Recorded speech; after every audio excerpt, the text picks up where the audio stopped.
Talvez você esteja aqui conosco pela primeira vez, né? Neste mês passado, nós temos refletido sobre este tema: espiritualidade, práticas para a vida cristã. E talvez você não acompanhou, já quero deixar a você, para você entrar nos vídeos passados, tanto no YouTube quanto no Facebook.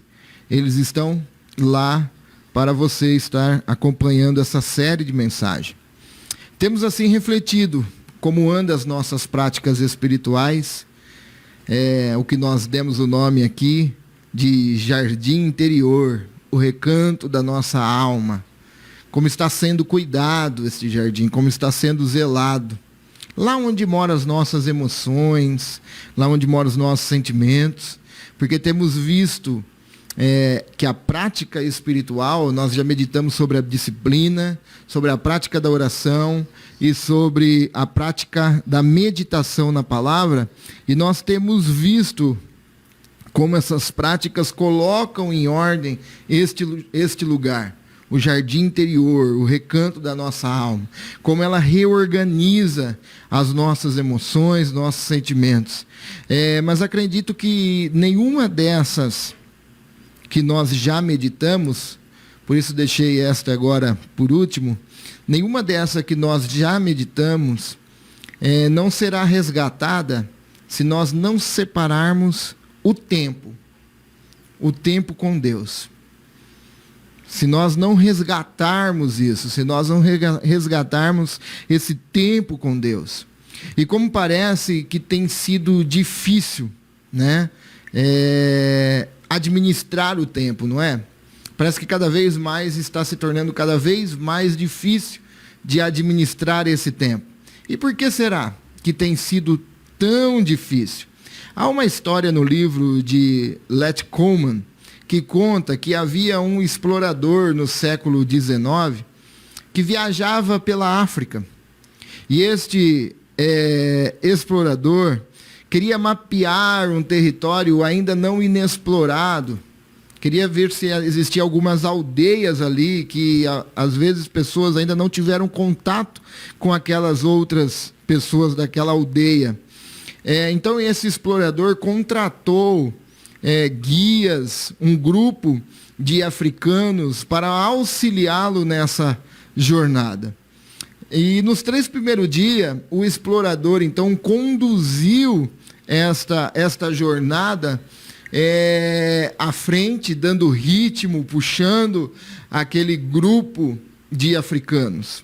Porém, no 4º dia, quando ele se levantou, ele percebeu que havia algo errado, porque os seus auxiliares ali ficaram parados no momento que ele acordou-os para levantá-los.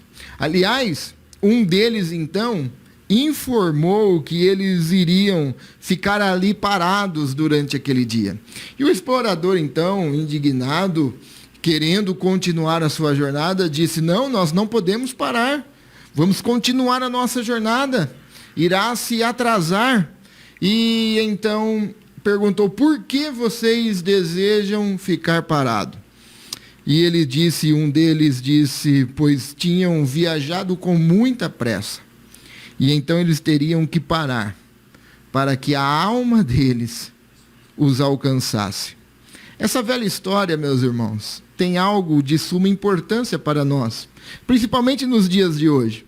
Ela diz que, às vezes, por tanta correria do nosso dia a dia, o nosso mundo interior, o nosso jardim interior, o nosso recanto da nossa alma, pode entrar em total desordem ao ponto de parecer até que não tem mais nada lá.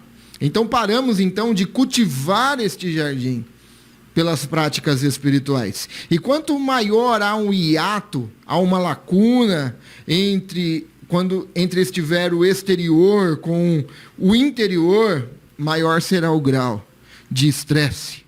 Ultimamente temos observado, né, como as pessoas estão vivendo de forma de constante estresse.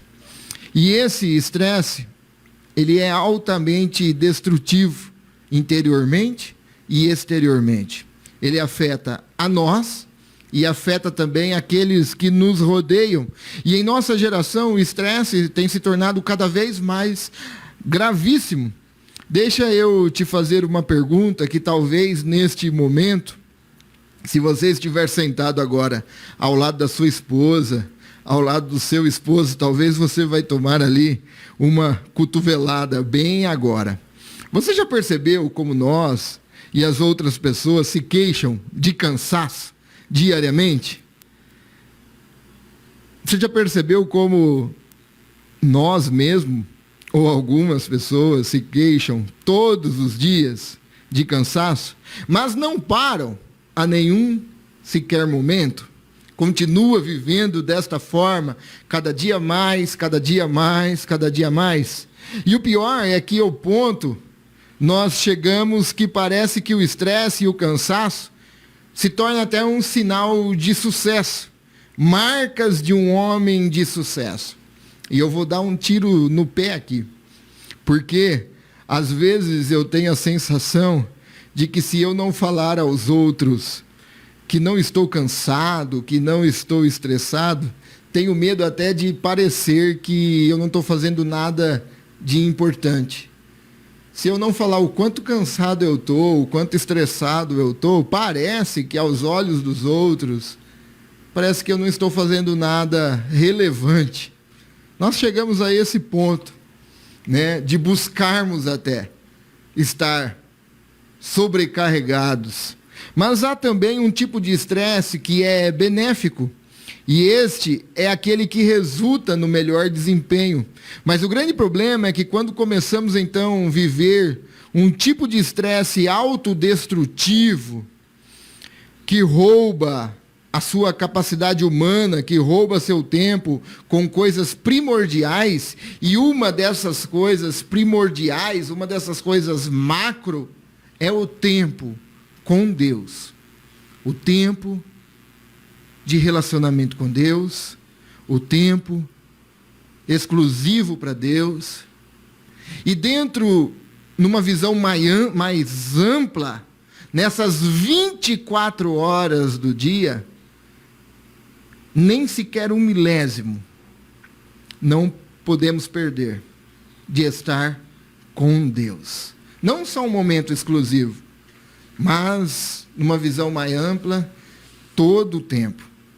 E é isto, então, dessas pessoas que eu quero chamar aqui desta noite de pessoas impelidas, movida por compulsões.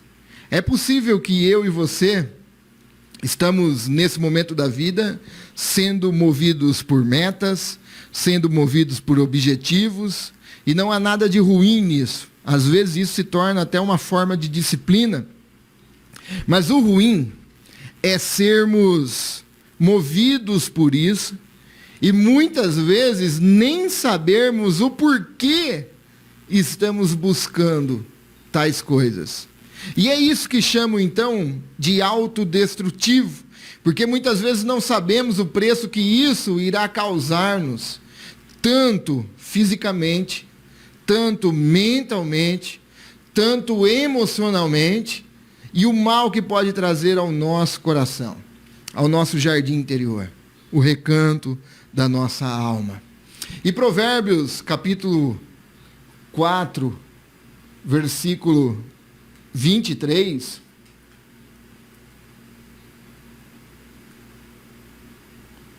diz-nos assim, não é esse o bolinho? Provérbios capítulo 4, versículo 23, diz-nos assim: acima de todas as coisas,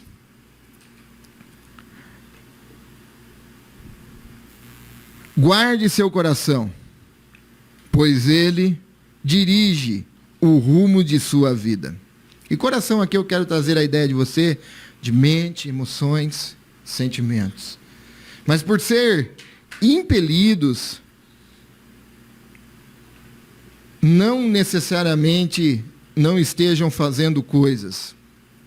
Não é isso.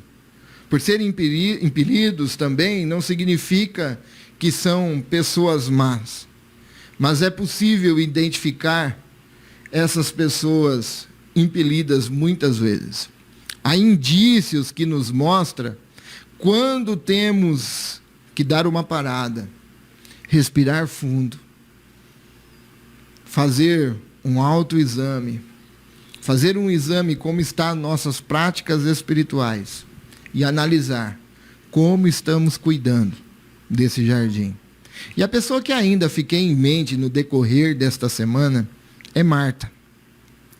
Então eu quero convidar você a analisar diante da vida de Marta, e talvez você esteja, você consiga ver você em algumas coisas que nós iremos analisar na vida de Marta, alguns sinais de impelidez, que se nós não tomarmos cuidado, pode roubar o tempo que deveria ser de Deus. E a primeira verdade que o texto mostra a nós é que pessoas impelidas estão com o tempo sempre atarefados. Não é verdade? Pessoas impelidas parece que nunca têm tempo para nada.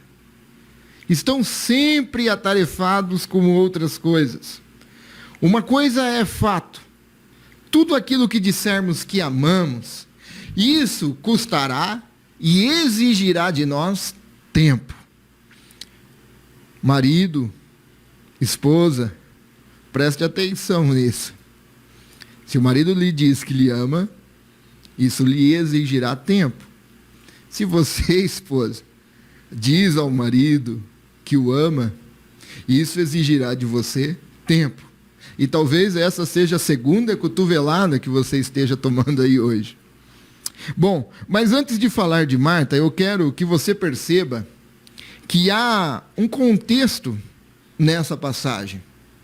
Há um contexto nessa passagem que Jesus está contando uma parábola, o bom samaritano.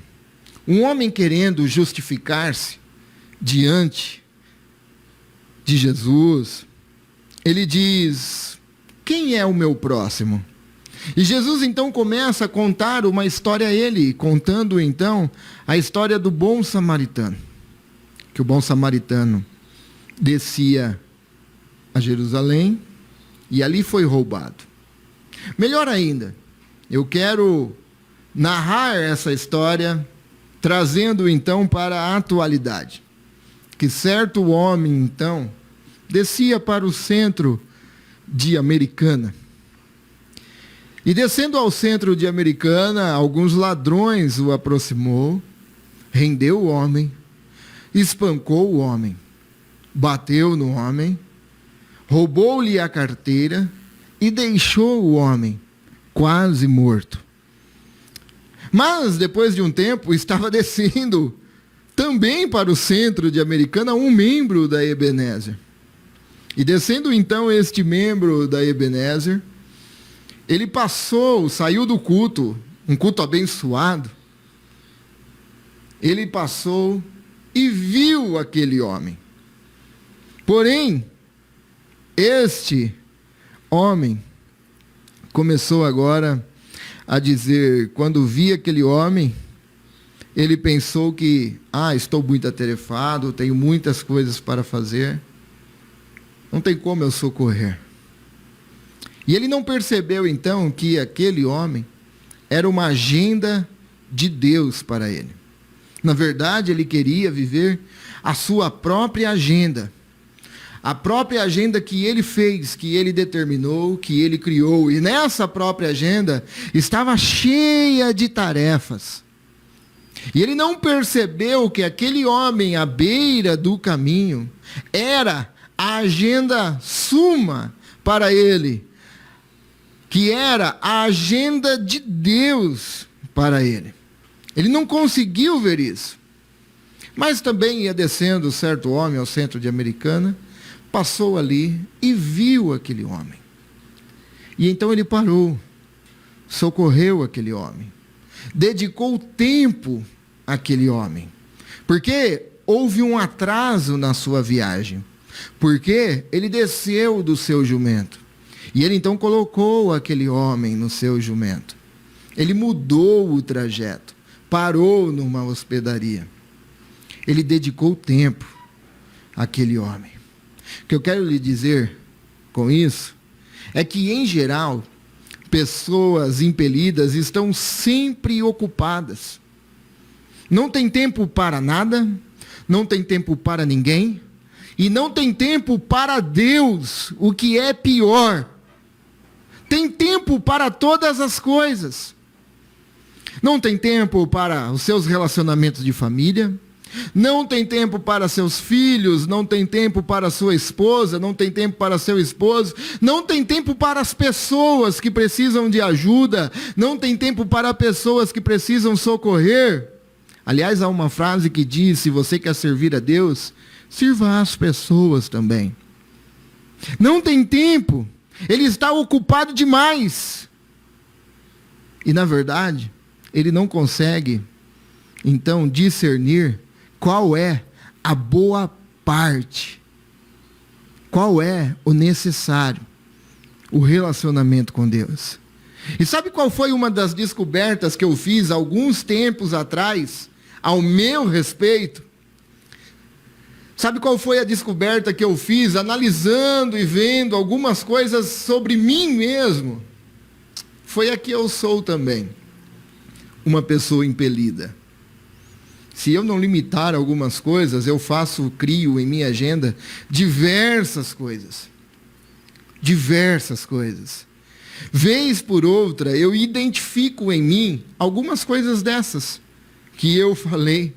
Algumas dessas características que mencionei agora há pouco. Aí tenho que fazer uma pausa, organizar algumas coisas e começar então a ver Deus nas coisas.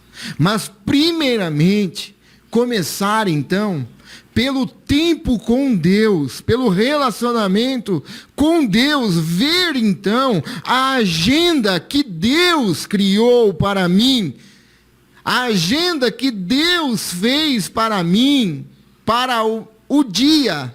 E este dia tem que iniciar com esta agenda, separando então um tempo com Deus, mas não ficar exclusivo somente para este tempo, mas viver também esse restante dessas 24 horas para Deus. Porque, meus irmãos, muitas vezes, corremos então o risco de correr de um lado para o outro, impelido, em busca de coisas, tempo para todas as coisas, e deixamos de lado então a nossa missão de ver a agenda de Deus para nós. E se nós então tivermos tempo para tudo, e não tivermos tempo para Deus, eu fico triste em lhe informar que você está apenas perdendo seu tempo. Mas, observe que o verbo do texto diz: Marta, porém, estava ocupada com seus muitos afazeres. Note vocês que as muitas atividades começaram então a drenar. E esta é a palavra, o significado da palavra muito ocupada, estava ocupada, significa ser drenado, tornar-se alienado. Marta, então, ela começa a ser drenada o quê? A percepção de Deus. Ela está envolvida com muitas coisas. E note vocês que as coisas que Marta está fazendo são coisas lícitas. Note vocês que ela não está fazendo nada de errado. Está servindo a Jesus. Mas as muitas atividades começaram a tirar de Marta a sensibilidade de ver a ação de Deus dentro do seu próprio lar. As muitas atividades de Marta começaram então tirar a sua sensibilidade de ver o agir de Deus nas coisas diárias, de ver o agir de Deus dentro da sua própria casa. Marta está tão envolvida em tantas coisas que não consegue perceber que Deus está na sala, não está no sofá da sala, na casa dela, e ela está preocupada com outras coisas, lícitas porém, mas deixando de lado o que é essencial, o que é primordial. E a segunda verdade é que as pessoas impelidas, via de regra, o texto nos mostra que essas pessoas são ansiosas. Elas são ansiosas, elas se preocupam. O versículo 41 diz: mas o Senhor respondeu: Marta, Marta, você se preocupa. Quando Jesus diz que Marta está preocupada, ele usa a mesma palavra que é usada por 3 vezes em Mateus 6. Quando Jesus está falando: olha, veja os passarinhos no céu, olha, veja os lírios no campo, nem Salomão se vestiu de tanta glória. E aí Jesus fala: não andeis ansiosos por coisa alguma. É a mesma palavra usada então quando Jesus diz que Marta se preocupa, ela está ansiosa. O que Jesus está dizendo é que a ansiedade pelo dia de amanhã nos rouba o momento presente. Jesus está naquele momento ali. Aquele tempo deveria ser dedicado a Deus. Jesus diz: Marta, você está ansiosa. Você está preocupada. E a preocupação rouba de nós de vivermos então com Deus o momento de hoje, o momento presente. A preocupação como será o amanhã rouba de desfrutar das bênçãos de Deus presente no dia de hoje. Não conseguimos enxergar as bênçãos de hoje, não conseguimos ser gratos pelas bênçãos de hoje. E muitas atividades roubam de nós o presente, roubam de nós a sensibilidade de notarmos que Deus está fazendo hoje em nossas vidas, que Deus está providenciando coisas ainda imensuráveis, que nem os lírios do campo. Nós não conseguimos ver, a ansiedade rouba de nós o que Deus está fazendo para nós hoje. A ansiedade rouba de nós de desfrutarmos a provisão de Deus de hoje. O que nós temos que perguntar a Deus é: Deus, qual é então a sua agenda para mim hoje? E a agenda de Deus para nós hoje é vivermos o tempo de hoje com Deus. Resgatarmos então esse tempo com Deus. Nós precisamos fazer isso. Estamos perdidos com muitas coisas. Estamos preocupados com muitas coisas. Estamos inquietos com muitas coisas. Informações daqui, informações dali. Você liga jornal, é não sei quantos mil. Você desliga, a vacina não tem jeito. E isso vai causando em nós uma desordem interior. Mas se nós nutrirmos, cultivarmos esse tempo com Deus, nós desfrutaremos então das bênçãos de Deus para nós hoje. E esperaremos então da glória futura. Amém? A terceira verdade e última que o texto nos mostra é que as pessoas impelidas estão sempre em desordem. Elas vivem em desordem. As pessoas que são impelidas, que estão buscando muitas coisas, que estão trabalhando em várias coisas, que estão preocupadas com muitas coisas, elas sofrem de um mundo interior em desordem. As suas emoções estão abaladas, os seus sentimentos estão destruídos.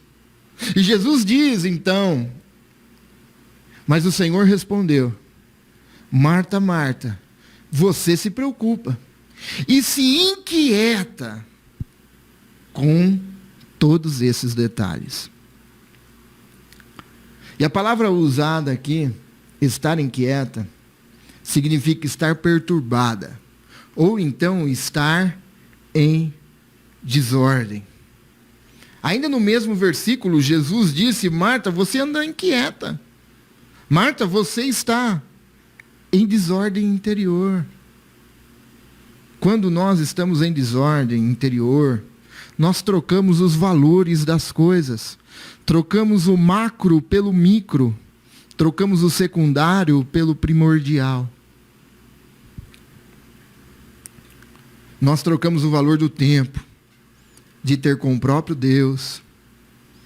Trocamos o valor do tempo de dedicarmos esse tempo a Deus. E começamos então a dedicar este momento, o tempo que Deus nos dá, o dia que Deus nos dá, para os nossos projetos, para os nossos planos, para os nossos objetivos. E Deus está lá, sentado na sala, e nós não percebemos. Nós não estamos sensíveis. E Deus está lá com a agenda dele feita para nós, para o nosso dia. E nós não. Nós estamos preocupados nas nossas tarefas. Quando nós estamos em desordem, Deus está lá, querendo falar conosco. E nós estamos inquietos com outras coisas. Quando nós estamos em desordem, nós gastamos tempo com detalhes e deixamos de lado o que deveria tomar de nós todo o tempo: o relacionamento com Deus. Fazermos tudo com Deus. Trabalhar com Deus. Vou estudar com Deus. E note que Marta estava envolvida em atender Jesus, atender os seus discípulos. Marta não está fazendo absurdamente coisas erradas. Não, não é isso.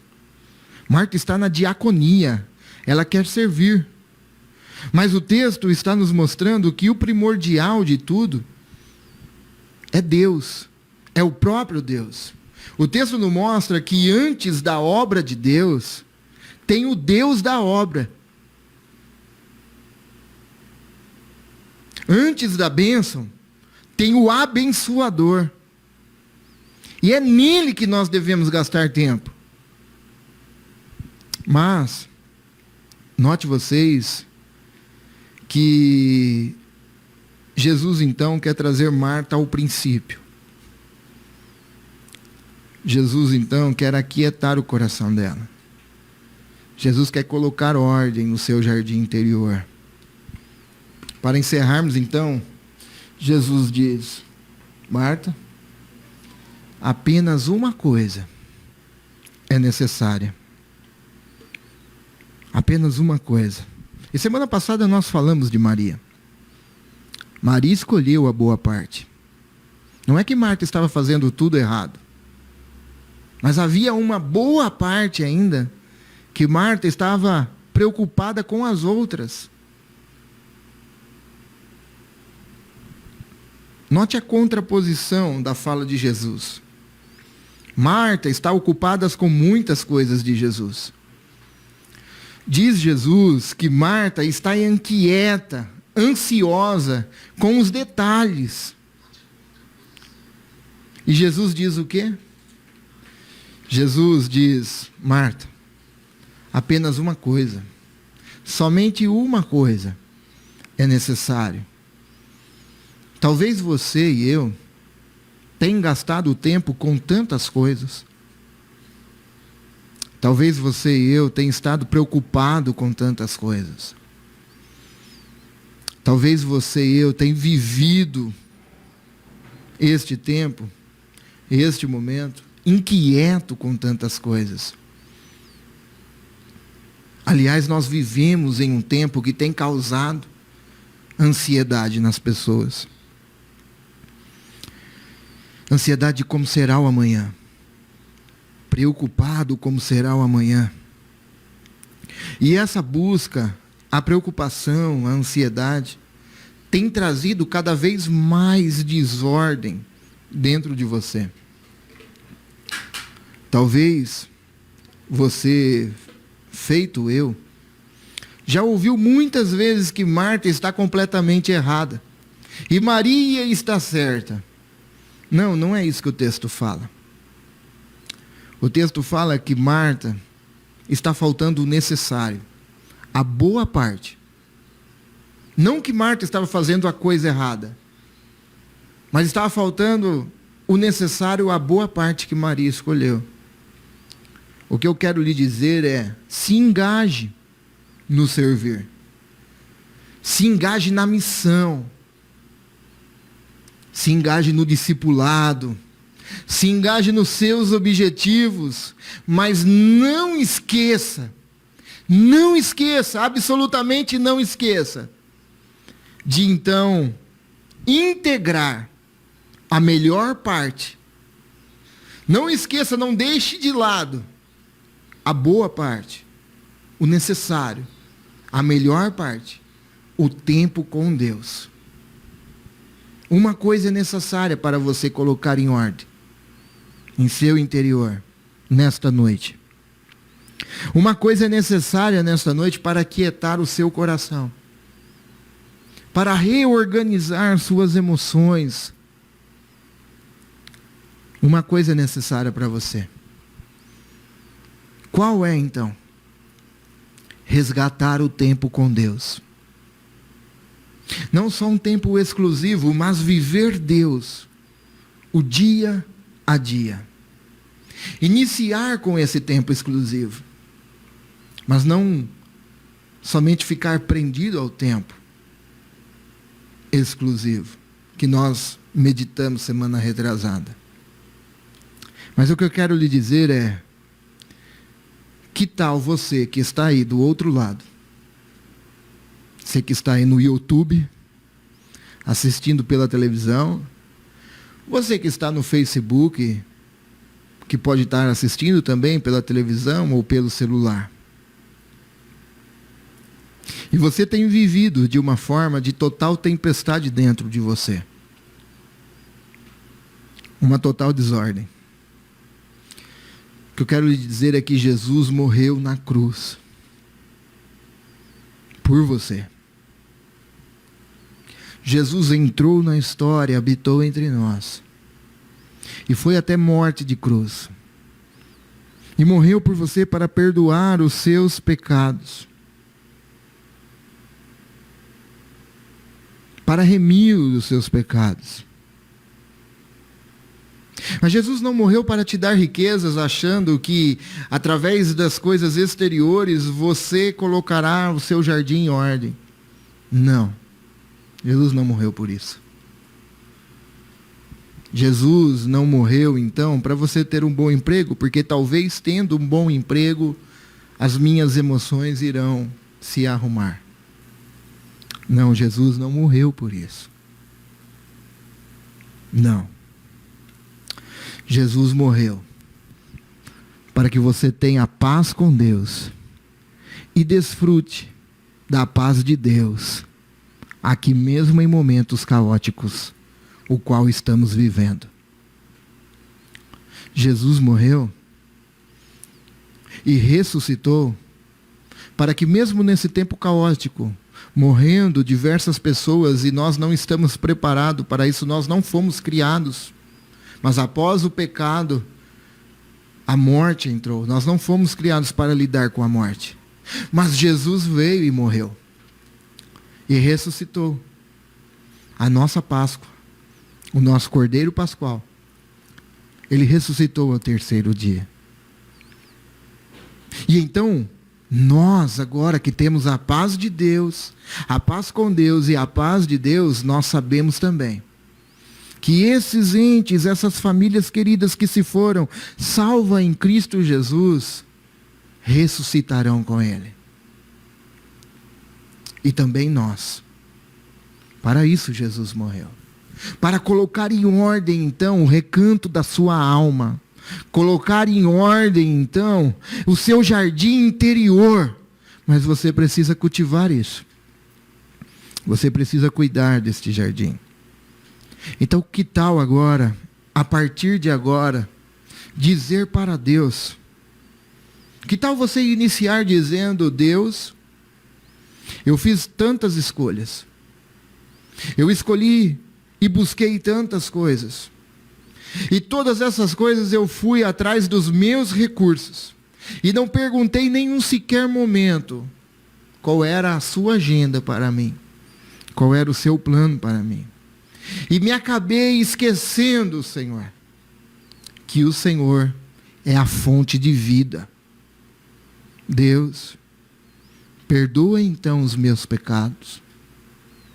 Perdoa então as minhas falhas.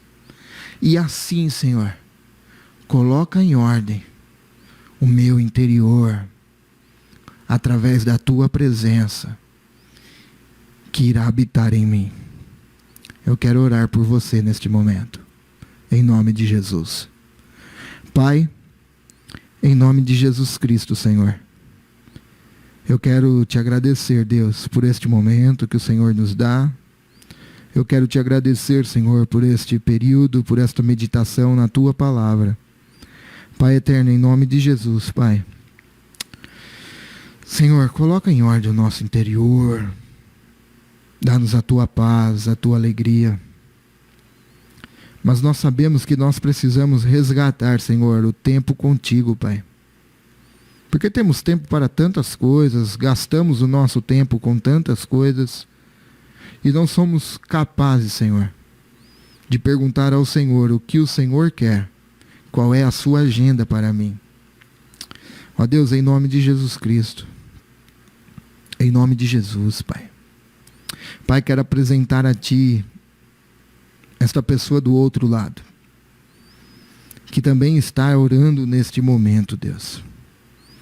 Orando a Ti, Senhor.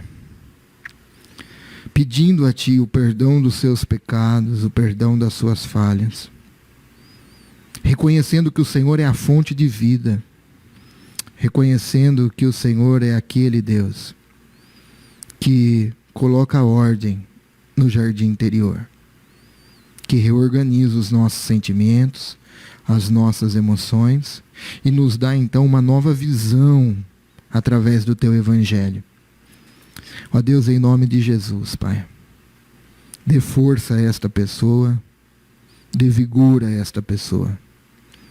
Ó Deus, que esta série de mensagens adentre dentro dos nossos corações, para que assim nós venhamos exercer as disciplinas espirituais, exercer a prática da oração, exercer a prática da meditação na palavra e também, Senhor, resgatarmos o tempo contigo. Ó Deus maravilhoso, abençoa, Senhor. Te dou graça pela vida de cada irmão, cada irmã que está conosco nesta noite. Abençoa esses lares, abençoa essas famílias, derramando as Tuas bênçãos, a Tua provisão, derramando a Tua graça, a Tua misericórdia, o Teu amor, o Teu conforto nesses corações que têm perdido, Senhor, os seus entes queridos temporariamente aqui. Ó Deus, em nome de Jesus, assim, Deus, nesta noite clamamos a Ti. Te damos graças, Senhor, porque o Senhor venceu a morte. Te damos graças, Senhor, porque se o Senhor ressuscitou e o Senhor ressuscitou, nós também ressuscitaremos contigo. Te damos graças por esse domingo de Páscoa. Abençoa, Senhor, a cada família. Abençoa cada irmão, a cada irmã. É isso que eu lhe peço nesta noite, com o perdão dos meus pecados, Deus, em nome do Teu Filho amado, aquele que vive e que reina para todo sempre, aquele que tem o nome sobre todos os nomes, que toda língua confessará, e todo joelho se dobrará, e dirá que Jesus é o Senhor dos senhores. É neste nome que eu clamo nesta noite, em nome de Jesus. Amém. Amém, meus irmãos. Foi muito bom tê-los aqui. É muito bom tê-los aqui. Que Deus abençoe sua vida.